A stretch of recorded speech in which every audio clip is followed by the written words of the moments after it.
চৰকাৰৰ স্বাস্থ্য বিভাগৰ দ্বাৰা অসমৰ মাননীয় মুখ্যমন্ত্ৰী ডক্টৰ হিমন্ত বিশ্ব শৰ্মা ডাঙৰীয়াৰ নিৰ্দেশক্ৰমে আমাৰ চৰাইদেউ জিলাত 4টা মেগা হেল্থ কেম্প কৰিবলৈ নিৰ্দেশ দিয়া হৈছিল আৰু মাননীয় মুখ্যমন্ত্ৰী মহোদয়ৰ নিৰ্দেশক্ৰমে আমাৰ চৰাইদেউ জিলাৰ সোণাৰী আৰু মাহমৰা দুয়োটা সমষ্টিকে দুটাকৈ মেগা হেল্থ কেম্প আমি কৰিবলৈ গৈছিলোঁ।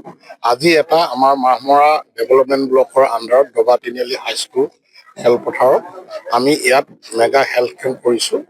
গুৱাহাটী আৰু ডিব্ৰুগড় মেডিকেল কলেজৰ পৰাও জ্যেষ্ঠ চিকিৎসকসকল ইয়ালৈকে আহিছে আৰু আপোনালোকে দেখিছে এই বৃহত্তৰ অঞ্চলটোৰ বহু ৰাইজ ইয়ালৈকে নিজৰ স্বাস্থ্য পৰীক্ষা কৰাবৰ কাৰণে আহিছে আৰু আমি অনুভৱ কৰিছোঁ ৰাইজে উপকৃত হৈছে এই মেগা স্বাস্থ্য শিবিৰৰ জৰিয়তে।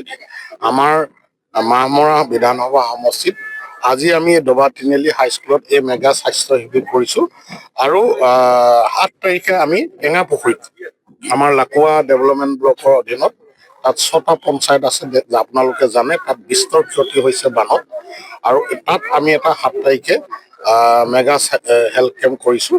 তাতো অনুৰূপ ধৰণে Guwahati medical college, Dibrugarh medical college আৰু যোৰহাট মেডিকেল কলেজৰ পৰা জ্যেষ্ঠ চিকিৎসকৰ অভিজ্ঞ চিকিৎসকৰ দল আহিছে। প্ৰত্যেকটো ৰোগৰ ইয়াত পৰীক্ষা নিৰীক্ষা কৰিবৰ কাৰণে এটা সুবিধা আমি ৰাইজক দিবৰ কাৰণে চেষ্টা কৰিছোঁ আৰু বানপানীত ক্ষতিগ্ৰস্ত জিলা হিচাপে চৰাইদেউ জিলাক লৈ মাননীয় মুখ্যমন্ত্ৰী ডাঙৰীয়াই যথেষ্ট পদক্ষেপ লৈ আছে, আমি সকলোৱে জানো আৰু ইতিমধ্যে বানত ক্ষতিগ্ৰস্ত হোৱা প্ৰায় 20,000 পৰিয়ালক আমি যোৱাকালি 15,000কৈ এককালীন অন্তৰ্বৰ্তীকালীন সাহায্য প্ৰদান কৰিছোঁ। অহা 10 তাৰিখে পুনৰ 10,000কৈ অন্তৰ্বৰ্তীকালীন সাহায্য আমি প্ৰদান কৰিম। ইতিমধ্যে 3বাৰকৈ আমি ৰিলিফ দিছোঁ চৰকাৰৰ তৰফৰ পৰা।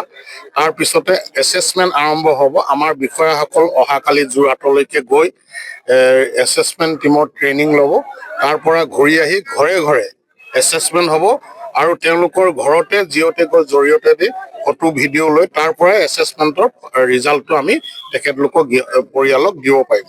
কোনো ৱাৰ্ড মেম্বাৰ, গাঁওবুঢ়া কাৰো ওচৰত নোযোৱাকৈ ৰাইজৰ ক্ষয় ক্ষতি এছেছমেণ্ট আমাৰ চৰকাৰে কৰিব। আপোনালোকক পোনপ্ৰথমৰ আমাৰ ডিষ্ট্ৰিক্ট হেল্থ ছ'চাইটিৰ ফালৰ পৰা নমস্কাৰ জনাইছোঁ।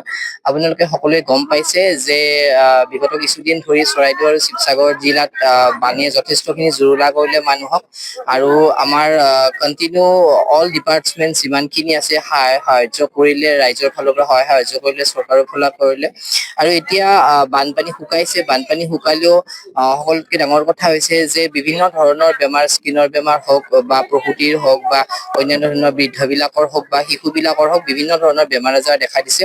তো তাৰ কাৰণে আমাৰ চৰাইদেউ জিলাত বিভিন্ন ধৰণৰ আমাৰ মোবাইল মেডিকেল ইউনিট হওক বা আমাৰ ফিক্সড হেল্থ কেম্প হওক বা ৰিলিফ কেম্পেই হওক লাষ্ট আমাৰ 20 ডেইজত আমাৰ যথেষ্টখিনি আমাৰ হেল্থ ছাৰ্ভিচ দি থকা হৈছে। এতিয়া আমাৰ মাননীয় মুখ্যমন্ত্ৰী মহোদয়ৰ যিটো আমাৰ আদেশ সেই মৰ্মে আমাৰ 4টা প্ৰত্যেকটো LACতে আচলতে 2টাকৈ আমাৰ মেগা হেল্থ কেম্প প্ৰস্তুত কৰা হৈছে। তাৰ কাৰণে আমাৰ সোণাৰী LAC 2টা আৰু মাহমৰা LAC 2টাকৈ কেম্প আৰম্ভ কৰা হৈছে। আজি প্ৰথম দিন চৰাইদেউ জিলাত আজি PMC দবা তিনিআলি HS স্কুলত আমাৰ প্ৰথমটো মেগা হেল্থ কেম্প ষ্টাৰ্ট কৰা হৈছে। তো ইয়াতে আমাৰ AMCHৰ পৰা আৰু GMCHৰ পৰা বিভিন্ন ধৰণৰ আমাৰ স্পেচিয়েলিষ্ট আহিছে। বিশেষকৈ আমাৰ শিশু ৰোগ, স্ত্ৰী ৰোগ, তাৰপিছত আপোনাৰ মেডিচিন, চৰ্ম ৰোগ, চকুৰ হাড়ৰ ৰোগ, ENT মনোৰোগ বিশেষজ্ঞসকল আহি পেলাই আমাৰ এই যিখিনি মাহমৰা LAC ৰাইজক সহায় কৰিবলৈ তেওঁলোক আগবাঢ়ি আহিছে।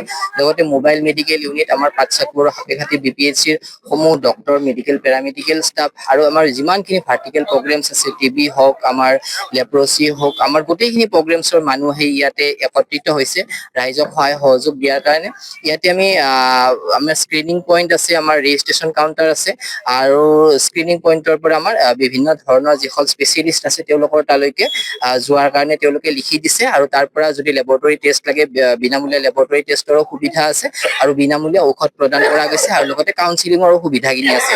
গতিকে মই অনুৰোধ কৰিছোঁ আজি আমাৰ প্ৰথম দিন PMC দবা তিনিআলিত, তাৰপিছত অহাকালি আমাৰ সোণাৰী মহাবিদ্যালয়ত আছে, পৰহি আমাৰ টেঙাপুখুৰী ৰাজহুৱা প্ৰেক্ষাগৃহত আছে, আৰু তাৰপিছত ভজ উচ্চতৰ মাধ্যমিক যিটো আমাৰ হাইস্কুল প্ৰেক্ষাগৃহ আছে তাতে আছে। গতিকে সমূহ চৰাইদেউবাসী ৰাইজক মই অনুৰোধ কৰিছো আপোনালোক আগবাঢ়ি আহক আৰু নিজৰ নিজৰ দেহৰ যিখিনি বেমাৰ আছে সেইখিনি আপোনালোকে দেখাওক আৰু সুস্থ সবল কৰক।